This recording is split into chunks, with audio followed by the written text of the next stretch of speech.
Sa mga oras ito, ating i-unbox ang aking order sa Shopee at ito ay ipinadala nila sa pinadala sa Plus Express. Tulungan nyo akong i-unbox natin to.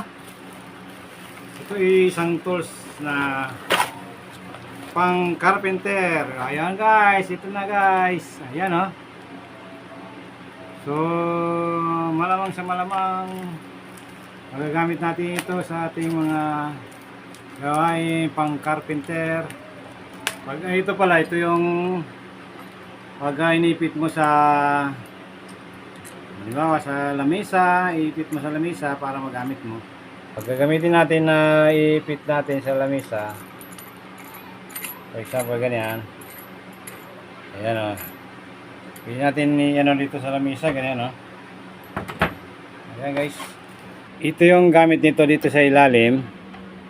Ayan o, ito pa i-stable niya dito sa ilalim para makakapit dito sa lamesa, ganyan. So ito naman